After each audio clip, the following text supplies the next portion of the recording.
So, the gentleman you see on the image is Professor Park Jae Woo.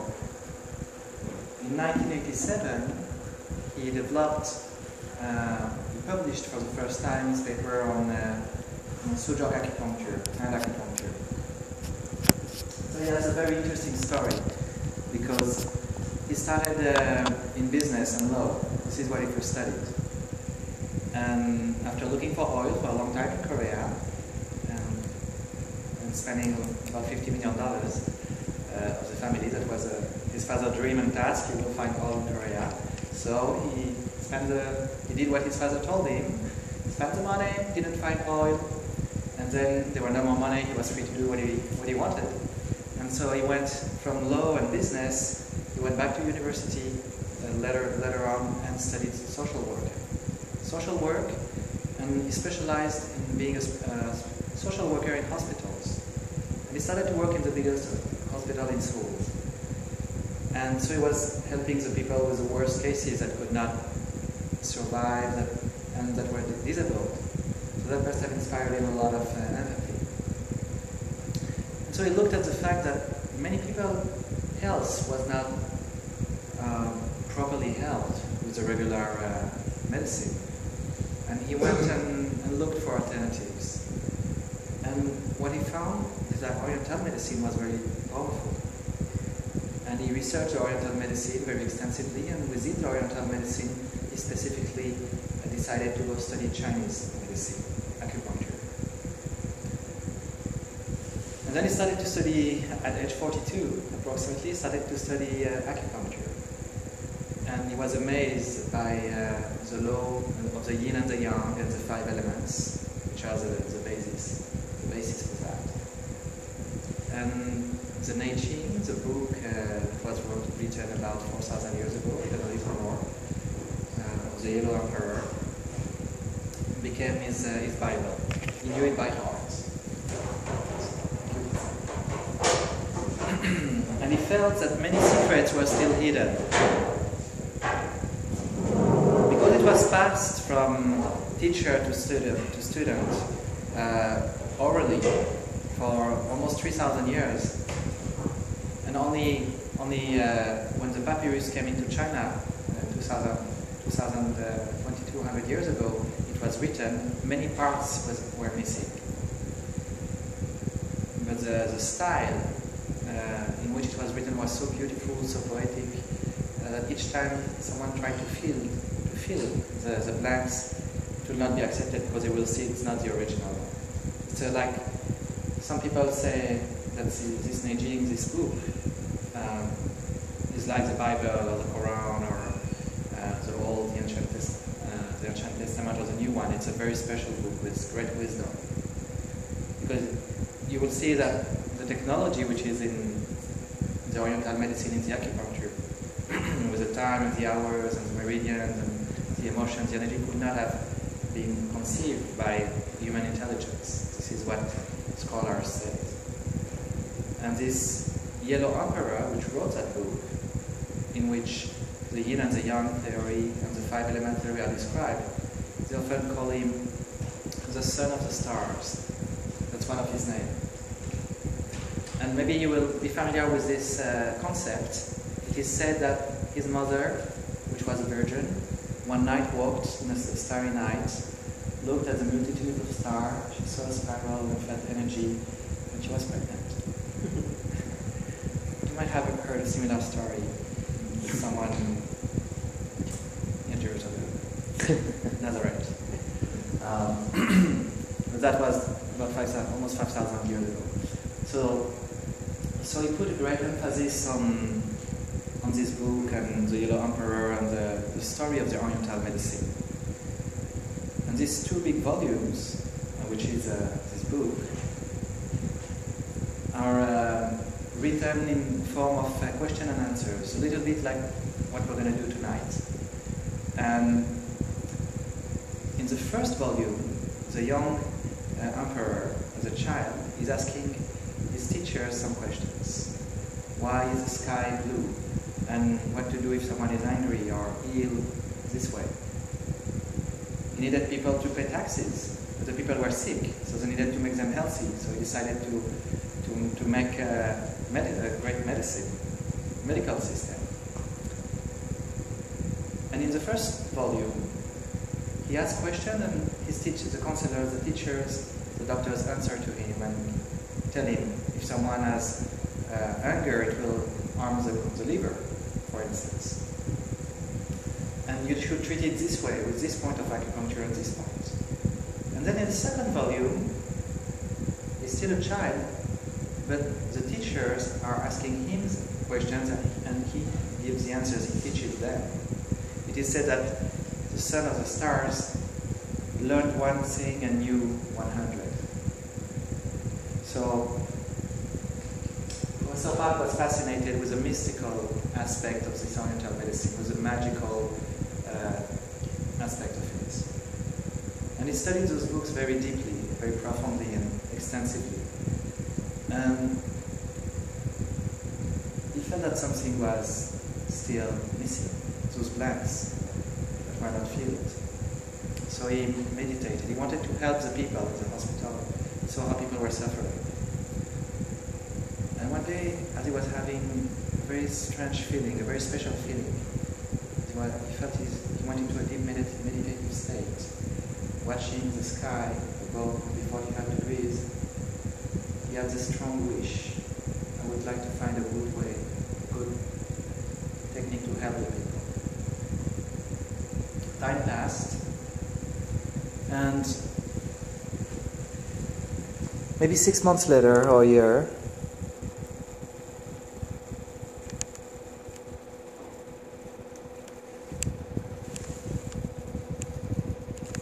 he felt again this strange feeling.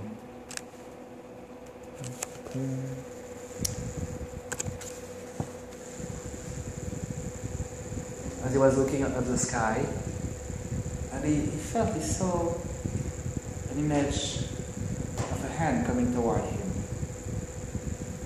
And then he remembered that already as a child, he recognized that the thumb is similar to the head. And as a student in university, he realized that the hand has many similarities with the body. It has a central part like the body and 5 projections. Central part, 5 projections with 5 fingers. And they bend only in one direction, to go in the fetal direction. In the projections, 5 are going in one direction, the 4 are going in one direction, the limbs, and the head is in a different direction. Same thing with the hand, another similarity. So he was looking at these analogies. The number of parts in the limbs are 3. Arm, forearm, and hand with articulation, shoulder, elbow, and wrist, hips, knees, and ankles. 3 parts for each limb, 3 parts for each finger, except one. The thumb is only 2 parts, like the head and neck, which is rounder, shorter, and thicker. So as he noticed this already as a young student, but he didn't know medicine. After studying acupuncture, he learned that there is the body in the ear, hypnosis, and reflexology, and many other techniques. And then he understood he could heal with the hand. Instantly, he started to try it with people in the hospital, and he's seen miraculous results. Soon enough, he had to do it full time. There were a long line outside his house. The whole street was full, and he was putting needles into people, and miraculous healings will happen. After researching for almost a year, he published his first paper of research in a medical journal in Seoul in January 1987. And Su Jok. Su means hand and Jok means foot. Su Jok, hand and foot, like yin and yang, heaven and earth. And consciousness to make it available and useful for all. And what he started to do actually, he started to teach in churches and make many teachers teach the pastors how to teach people how to treat themselves, and it spread like wildfire. And people were starting to do it with great success. And he opened many institutes and many places all around Korea. And then, in 1991, invited in Moscow to a biannual symposium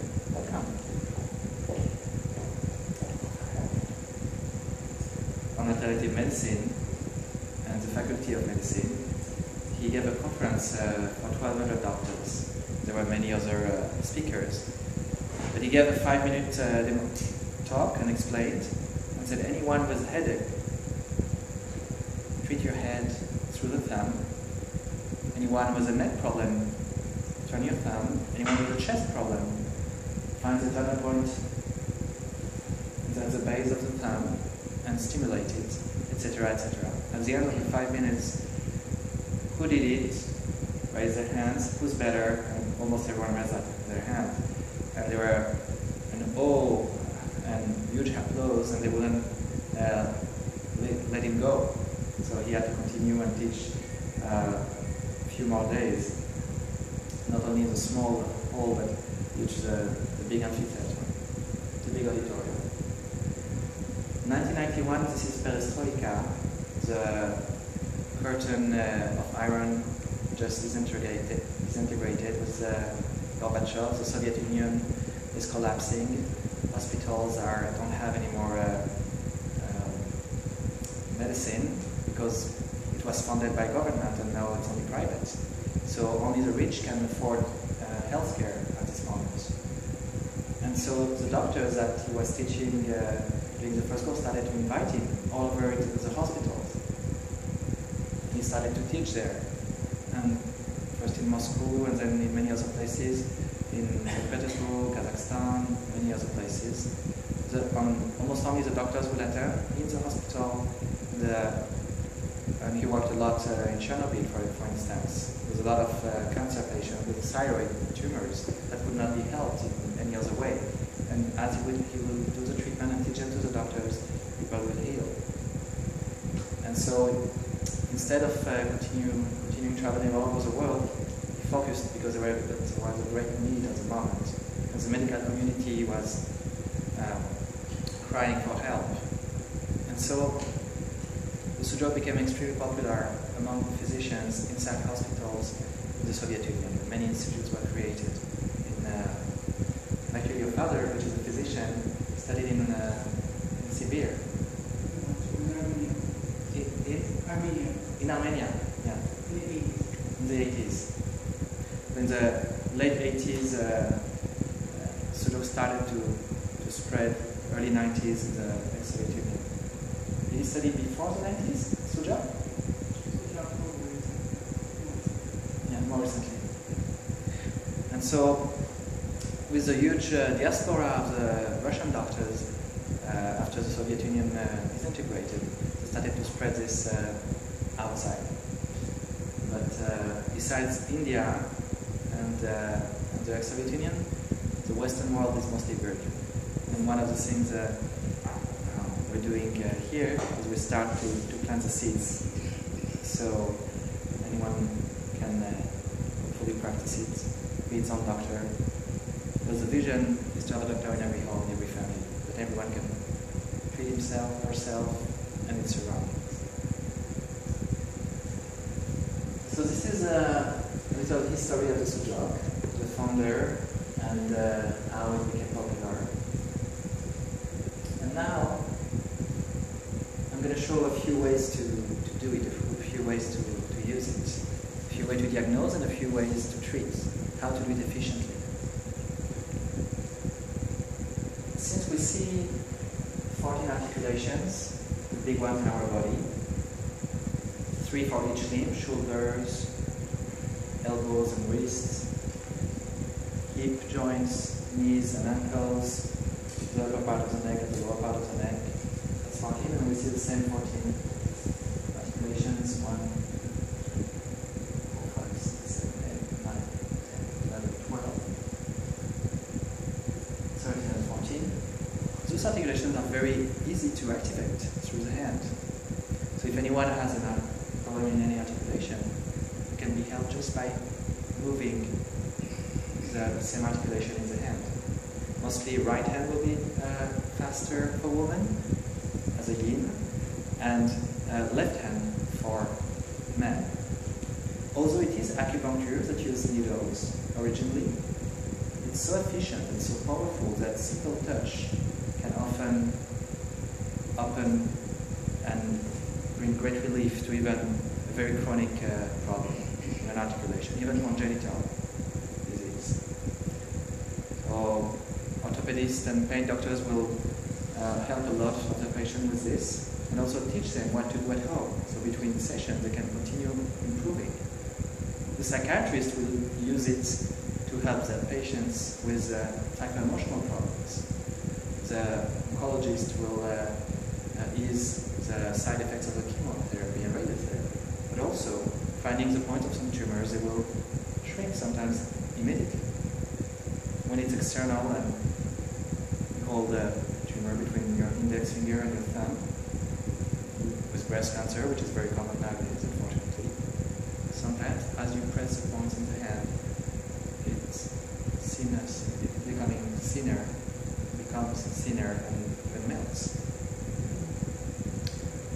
And sometimes just ease the pain so people in palliative care can pass in a more peaceful manner without having a lot of painkillers and being conscious. So it's often mistaken for a pain medicine, for a technique that is for acute problems and pains. Actually, it's almost the opposite. The more chronic the conditions are, the more efficient it is. But for acute problems, it's very effective as well. A lot of doctors will use it in the ER. We have almost 100 books. One of them is called Su Jok in emergency. So it will help stop the bleeding. It could be uterine bleeding. It could be any kind of bleeding. How to ease the pain of fracture, asthma, etc., etc.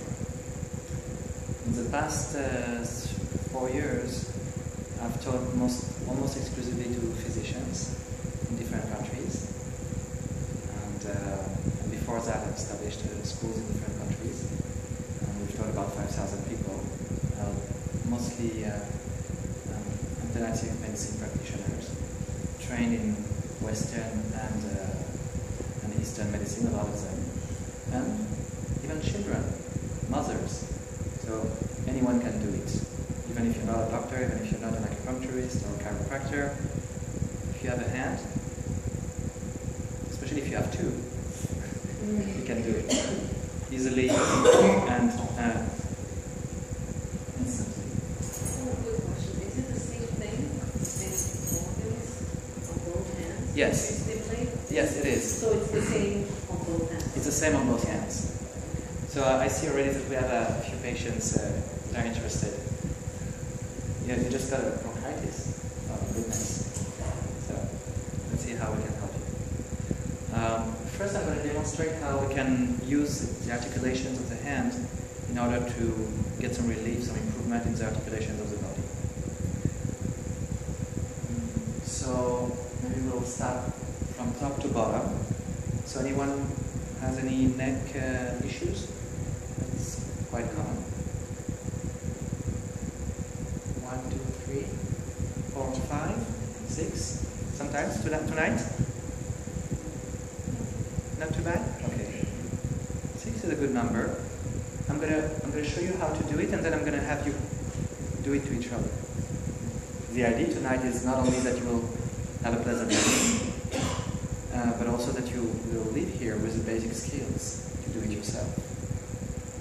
And of course, I'll be very happy if you want to follow on the 15, 16, and 17. We have the first course here. So, what's your name? David. That's a great name. And yours? Oh, Alexandria. Alexandria. From the city. Yes. Wonderful. You have a neck pain? Yes. Shoulder and Shoulder and neck. Since when? 10 years. 10 years. One of the things which are remarkable with the Su Jok therapy, the Su Jok method, is it doesn't matter if it's 10 days, 10 years, 20 years, 50 years. I'm going to ask you to, yes, to comment on that. And we'll see how your neck pain can be helped. Okay. And this is Dr. Susan Goodman, a wonderful chiropractor. So she would help you with your neck, mostly adjusting your neck, I think, and many other parts. But sometimes the neck cannot be adjusted properly because people have a broken neck. So I've worked in the past in rehab with people after car accidents that have broken vertebrae in the neck, and you cannot touch the neck. It's in a cast, not even cast, how do you call brace? Okay, it's in a brace, so you cannot embrace the neck and move it and adjust it because it might touch the spinal cord and have the person live for good. So in that case, one thing you can do, if the neck is not available, you can use the hand. You can use the neck in the hand. So because Alexandria is a woman, preferably I will use the right hand for a start. And before we start, actually, I would like for you to describe where is the pain and how intense it is. It's more on this side. More on the right side? On the right side, and more between the shoulder blades and more on this side. Okay. And does it radiates, refer to other areas? Well, sometimes tight hips, but it comes really from here, from between the shoulder, like from here up to that whole side. Okay, so we have a clue already that we might, to get rid of all of it, we might need to go not only to the neck, but even lower to the upper back, which often refers pain in the neck. It goes vice versa. But let's see what happens if we gently turn the thumb. And as we speak, you will notice that I'm holding the thumb with my whole hand, and I'm leaving only the distal joint free, which I'm moving. And that will open up the atlas. That will open up the first cervical vertebra, the one connected to the skull. So especially if there is an injury or pain in that area, it will be very effective. People very often report that as you do that, they start to hear better, see better, vision gets clearer, because there is a better blood flow to the head organs as you release the upper neck, the first vertebra. That's something which is, besides pain management, besides pain relief, something that very often happens.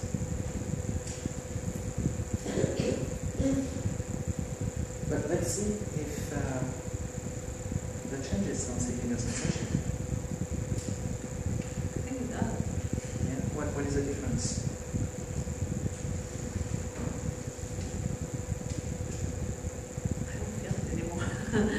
I still feel it a tiny bit still at the top and not in the back anymore. Oh, good. So I know it's not always easy, but I'll always try at least. And I'm going to ask you to quantify if you can. So from 100% of the pain and discomfort you felt previously, how much is left approximately now? About 20% left. About 20% left. Good. Okay, 10 years, 2 minutes, 80%. That's good. Let's get it another minute and see what happens. So the great thing is that for some people, it just stays this way. That's it. The pain will not come back. And some other people need to go on and do it again. And do it even preventively. So I've seen people suffering for 30 years of terrible migraines and pain in the head and in the neck. After they had to do it, they were relieved instantly, but it would come back afterwards. But within 3 months, they were migraine-free and pain-free. And some lucky ones will just have a few twists in the thumb, and they were good. My explanation is that coincidences are very well adjusted, very well arranged, that when people arrive and meet this technique, the Sujok, it means they're already ready to heal. Because you're the healer. Because I'm doing that all the time. You were ready, you showed up. You came to the chair. It was your decision. We consider in Sujok several layers, several levels in the being. We see the being as a part physical and energy. So a physical being, an energy being, an emotional being, a mental being, and a spiritual being. And the higher is the spiritual one. And then the mental. Consciously and unconsciously, we create our reality. So any state, any fact, any state of wellness or unwellness is the result of the consciousness state. And if someone comes to the Sujok, usually it's because on the higher levels, they've met the path and they're ready to heal. That's why it's very easy, very often, it's very easy to turn the thumb and get rid of 10 years pain or 20 years or 50 years. And sometimes it takes longer. I'm going to share with you statistics a little further and what type of diseases are addressed and with which results. I'm going to speak about Parkinson, Alzheimer, multiple sclerosis, cancer, this type of diseases, and how long it takes, how many treatments it takes to address them and correct them. In many cases, it's possible. How do you do? Good. It's really good. It's kind of almost numb now. Like it feels good. You know? Wonderful. Yeah. Thank you. Thank you. Put your hands together for Alexandria. Not everyone. Not everyone can easily come and sit on the chair. So if someone is very shy and needs to address some issues that is not very comfortable to share, we are in a gynecologist office originally, so it's Dr. Credence Hall. So a lot of women are here, luckily. Women usually are wiser than men. They can multitask and do a lot of things. They're very often a lot of the assistants. So if you have, sometimes you don't want to share what the issue is, but you can say in which area you have the discomfort. And if needed at the break, we can talk about it, or after we're done, I can show you what to do with your hands. Okay. So we had also David with a neck issue. Yeah, my neck issue actually isn't the main thing. The main thing is actually in my arms. So maybe later would be a better time. As you wish. If from the cervicals something is shooting to the pinched nerve and it's shooting to the arms, I don't know if this is the issue, but it's often the issue. It can be addressed through the neck in most cases. This is actually a repetitive stress injury from taking it here for a long time. I'm happy to come up if you like. Are you ready to do arms in other words? Yeah. Yes, come on. Yeah? Yeah, let's do it. Absolutely. So, because even though the problem, the symptom is in the arms, because the neck is bringing, the neck area is bringing the nerves, the neurology, and the blood flow in many aspects. If there is some stress in the neck, in the arms, usually the neck will help. And now the question is, how much will it help? So I've seen a lot of people with carpal tunnel syndrome that needed to have surgery. Sometimes they had surgery and the surgery did not solve the problem. Sometimes it did. But often, especially if you work with your hands, you need, if you're a dentist, you didn't want to have surgery because it means 3 months without working. So we treated, and like with many other people, what I've seen is that even though the problem was diagnosed in the wrist, it's calcification, right? It's more, the hole is becoming, in which the nerve and tendons are going through, it's getting smaller and smaller and smaller. So the surgeon should go, open up, clean and make a bigger hole so it will not be stressed.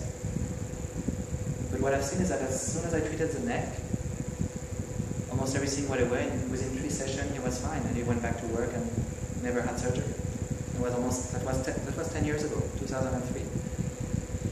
And I've seen it with, I'd say that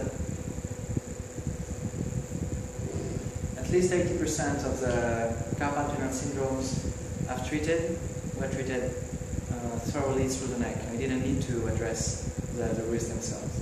So that's why, even though there could be an injury specifically in the arms, as soon as we restore the proper energy flow, blood flow, nervous flow through the neck, we might see great improvement. So let's hope. Sounds good. Could you describe precisely what you feel and where? Pain in my, well, the main pain is in this area, in my, like in the muscles and tendons in here. And it's especially bad on the left side today, but it's like that on both sides. Okay. So it's all in the same. Because David is a man and there's no doubt. We're gonna use the left hand. Is the pain constant? Or It's usually like dull during the day, but if I use my arms for anything, it can flare up. yes. So at the moment, if you can feel it in your arms, Yeah, it's bad right now. I was at work. it's bad. Okay. So I'm gonna try to be very gentle with your arm, not to trigger it. Let's see that you're comfortable. Maybe you can put your elbow here. Yes. Are you comfortable? Okay. And sometimes very little. Sometimes less is more. The less you do, the better it is. Sometimes the more you do, the better it is. So I'm going to try to do osteopathic, an adjustment, chiropractic or osteopathic, very soft adjustment through the thumb to see if that influences the arm. So I'm going to go very gently. And I'm going to stretch the thumb back like we would do for the neck. See what that does. So in most cases we can say same, worse, or better. I would say same right now. Okay. So now I'm going to bend. It's like if we were stretching the neck backward.